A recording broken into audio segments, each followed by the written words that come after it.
ফালতু কথাবার্তা পাকিস্তান অনেকদিন বলেছে, আর মার খেয়ে বাড়ি ঢুকে যায়। পরমাণু বোম আদৌ আছে কিনা বা থাকলে পচে গেছে কিনা ওটা ভগবান জানে। কেন পরমাণু বোম দেখাবেন না, তাহলে তারপরের দিন থেকে আর পাকিস্তান বলে কোনো দেশ পৃথিবীর ইতিহাসে বা ভূগোলে থাকবে না। তো যারা ভারতবর্ষে থেকে এখানকার সুবিধা নিয়ে এখানকার সমাজের ক্ষতি করছে, দেশের বিরোধিতা করছে, তাদের তো কোনো অস্তিত্ব ভারতবর্ষে থাকা উচিত নয়।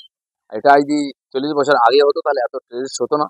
এই সরকার শুরু করেছে জিরো টলারেন্স, কোনো রকম দেশ বিরোধীদের দেশদ্রোহীদের অস্তিত্বে ভারতবর্ষে থাকবে না। এখন এরা যারা বলছেন না কাজ চাই, এদের পুরো বিশ্বাস আছে নরেন্দ্র মোদীর উপরে যে উনি পারেন, তাই ওনার দিকে তাকিয়ে এই দাবি করছেন। এর আগে সরকারের প্রতি কেউ দাবি করেনি যে প্রতিশোধ নাও বন্ধ করো, মোদী করেছেন, তাই মোদীর প্রতি সবার আস্থা আছে, তাই সবাই বলছেন।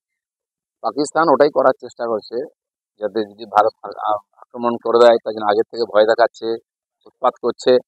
কিন্তু সত্যি সত্যি যদি এদিক থেকে আক্রমণ হয় তখন পাকিস্তানি সেনাও পাওয়া যাবে না, সরকারকেও খুঁজে পাওয়া যাবে না। দেখুন, নরেন্দ্র মোদী বিশ্বে টেরোরিজমের বিরুদ্ধে লড়াই শুরু করেছেন। এর আগে সরকারগুলো এর বিরুদ্ধে বলে এসেছে বারে বারে বিশ্বমঞ্চে, কিন্তু নরেন্দ্র মোদী নেতৃত্ব দিয়েছেন, নিজের দেশে জঙ্গি দমন করেছেন, শেষ করেছেন, এবং বিশ্বে এই সন্ত্রাসবাদের বিরুদ্ধে সব জায়গায় আওয়াজ তুলেছেন। তাই নরেন্দ্র মোদী হচ্ছেন নেতা সন্ত্রাসবাদের বিরুদ্ধে সারা বিশ্বে, এবং সমস্ত দেশ কম বেশি তার দ্বারা ইফেক্টেড। তারা নরেন্দ্র মোদীকেই ভরসা করছে এবং সবাই ভারতবর্ষের সঙ্গে আছে এই সন্ত্রাসবাদের